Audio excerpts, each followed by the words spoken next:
Hello, world finance seekers. In this global economy, the 8th part of Rocket Rabbit Commentaries playthrough of Monopoly, we are visiting one of the eye-catch boards of Monopoly on Xbox 360. We're going to the World Tour board, where instead of settling for locations in New York City like Park Place and Boardwalk, we're going all around the 7 continents, except for Antarctica, because there's no serious real estate in a godforsaken wilderness where most of the time you're looking at 40 degrees below 0 Fahrenheit. Really? Kung Lao? Yes, Kung Lao. Well, it's not even a sharp hat. It's a Jungle Explorer's hat. It's a round hat, and it is unclear as to the sharpness of the brim. Plus, it is made out of metal, I'm pretty sure. Classically, Monopoly pieces usually are made out of metal. It gave them and you use collector's Link value. For the boomerang? No, dude, come on. You could have used Crocodile Dundee for the boomerang. Well, because Link has not just one boomerang, he has a couple boomerang options. Like the magic boomerang, which you can control. The magic boomerang is honestly a really good item in Link to the Past. It's a shame that you don't really get access to it for all that long before you replace it with the hook shot. Well, it is nice that you can just quickly sweep up those items right off of the ground. The rupees, the hearts, the bombs, the arrows, all of these things, and then return to you, because the boomerang's always coming back, baby. Really? Tokyo and Athens are on the same stretch? Well, good luck finding interest in Taipei, wherever that is. I do believe that Taipei specifically is in Taiwan. Maybe. I mean, it looks nice. I mean, darn it, you got to pay $600,000. I'm sorry, 600,000 Monopoly dollars to get real estate in Taipei. Oh, and we are continuing to do the bidding exploitation because I just saved a quick, oh, what is that? $200,000. Which is effectively $2, dude. Come on. That is the nuance of the world board, is that $1 is the equivalent of $10,000 on this board. It takes a lot of getting used to. You will find yourself spending weird amounts of money that, despite the conversion rate, you are likely to make mistakes when you go from the classic board exchange rate to this one. Though it really feels like a big dick swinging in a consortium. Are you sure it said $1 is 10,000? It looks like $1 is 100,000. Well, do the math. You start off with $15 million on the world board, and then you start off with $1,500 on a classic board. Oh, I thought we only started with $150 on the classic board. Okay. No, you can't. Well, you can't even afford to buy New York Avenue with that amount of money. Not Virginia Avenue. You get St. Cheese's, and then you got Jack Squat. I hear a new bid. Come on, outbid him. Outbid him. Yeah, that's right. And save another quick $100,000. Going twice. That's as much as what these fools who twiddle their thumbs over pennies can expect to make in an entire year. I feel so fat in my pockets with all this money. Let's do this. Yeah, we're going to be auctioning quite a bit. It's just the thing to do when the AI is so low, they don't know how to outbid you. Right. They're just not competitive enough. That will allow me to save much, especially so I have funds to finance my tax evasion lawyers. So, who on the board is actually going to be our primary rival this time? Is it going to be Ripperoo or Kung Lao?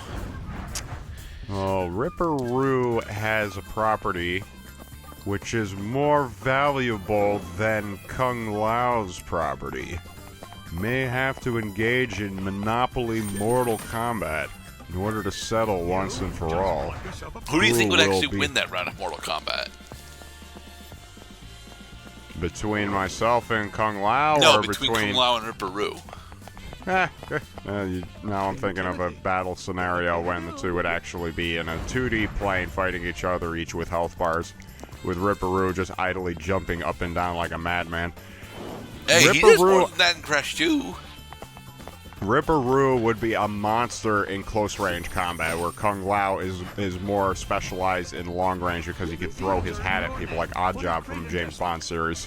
But a lot of Kung Lao's appearances in the Mortal Kombat series have actually been a close range specialist with long range pressure. Like specifically, his role in MK9 is a combo focused dial combo rushdown character with the ability to put down range pressure, but not necessarily capitalize upon it. Precisely, rush.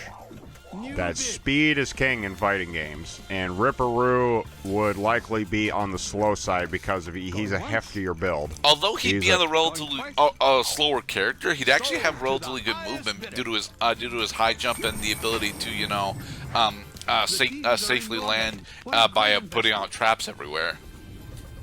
That is true, that by butt-stomping the ground, Ripperoo can lay delayed fuse TNTs in order to cause explosive damage to unwary opponents.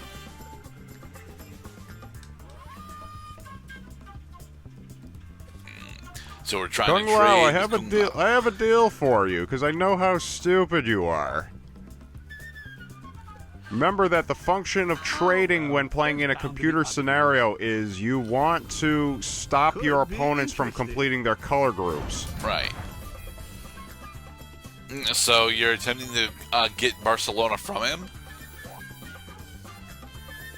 Okay, you. With the tag. I'm going to give you this, and you give me that. Okay? Because neither of us own Tokyo, which means it's a safe move. And I also happen to know that as long as I can fleece Link, that I will complete the orange color groups, and then I will be the winner. Oh, yeah, a counter-offer, I see. He made a counter-offer. I like it. Because he could have rejected the deal outright, but he said, well, your deal is sound in principle, but let's spice it up a bit. Okay, now because it's still my turn, I can elongate the period in which I can make moves while stopping everybody else from playing. 3 computer players. And I'm going to trade with Link because I have a grand opportunity to fill up my oranges immediately. Just trade this for that. They're not paying attention to see a lot of times cash values or properties you already have. If it's a property for a property, they're probably going to take it because they're stupid. So you gave a Link 500 grand in order to get a monopoly. All right. Right, $50. Let's see what happens. Isn't it amazing how grandiose these deals sound just because of the conversion rate? That is a point. I feel rich just watching this. I only got $86 in my pocket. That's all right because if anybody lands on New York, they owe me $2 million.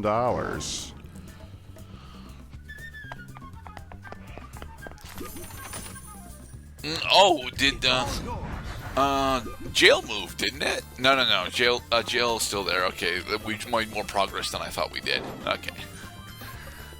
Correct. They do not add any weird rules to any of the respective boards. You can also continue to designate whether free parking is an automatic fixed payout or if it's based on taxes or you get no payout at all. Currently, it's set to do not give players anything if they land on free parking. It's just a safe space you can land on where nothing happens. Right. You just bought yourself a property. The names are different. The music is different. They've Why added are a lot New more York grass. and Sydney in the same goddamn property group, though? Well, you could make the argument that these are all based originally on British colonies. The entire country of Australia used to be a prison colony. specifically run by the English. That's why Australian accent sounds very similar to an English accent. Okay, so then what's the third colony in red? New bid. London. And it's London London, New York, and Sydney. wasn't a British colony, though. New York is basically a British Sold colony. To the highest bidder. It's all yours. I mean, they all came from Europe. And you have to go past England in order to get away from Europe. No, it's one of the westernmost countries. Oh, you can hug the east side of Africa. What a great investment. I do also applaud this map for using isolated MIDI sequencing in order to occasionally add some Double. let's say, colloquial instrumentation to every time you land on one of the properties. You could actually hear an accordion for a second when you land on Paris.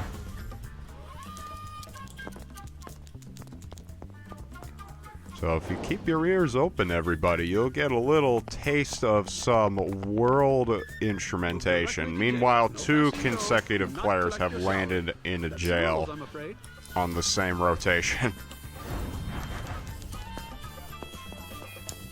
Okay, we got us a 6. So I landed on Hong Kong. Hong Kong, Beijing and Jerusalem. I wonder what's going to happen here. We got two quote unquote Chinese cities and Jerusalem. Yeah, I mean the groups don't have to make sense. But they should make sense, Cloud. New bid. The sense is that these properties are likely all owned by the same timeshare organization. Damn it, somebody actually is about to cause me to pay more for Hong Kong than I would like to. No. Stop him. Stop him. Damn it. Yeah, you don't want to mortgage your current monopoly stuff, so. You're now a proud property owner. Which properties? Oh, right, because the only other property I have is the Monopoly Rail. Well, that's the thing with the Monopoly game, is you have to make a decision on the board. You can't just let the property stay in the bank. You either auction it or you buy it. So I put it up for auction. The Ripper actually managed to make a lucrative acquisition as a result of my behavior. You just bought yourself a property. I love it when a deal gets done. Oh my god, they're doing shit again. Yes, they're trading with their other AI partners. When stupid trades with stupid. And Link gets to go twice and escape from jail. What? Time to take a chance. Oh, yeah. Well, thank you for absorbing that most deadly of chance cards. But he didn't actually pay anything because he doesn't own anything. He had just all but eliminated the chance that I'm going to have that card drawn on me when I land on the chance space. Landing on another player's property means you have to pay rent. Pay up. Get your rupees out of your pockets, Sonny. You're going to have to swing up more. Nah, he'll have to go, do a bunch of lawn mowing. Gonna have to cut a lot of grass. Let's see. Currently costs it costs $1 million for me to buy property. The relatively low probability that Kung Lao, who's the only guy on my avenue, is going to land on any of my properties. Payday. It does add quite a zing to it that when you land on Go, you don't collect just $200, you collect $2 million. Is expensive. But Kung Lao did indeed land on your stuff, so now you've siphoned off $5 million. It's kind of sad that Link only has 2 properties to his name, though. Oh, wait, no. Now he has 3. See, now we can just murder him without any moral or emotional reservation whatsoever. Yes. Send him to the poorhouse. Sorry, friend. I'm just visiting. Go. Time to collect your salary. Time to elicit that old cliche that when men go bankrupt, they also must sell the pants off of their asses. And in the next episode, we'll have yet more Monopoly. Be safe, everybody.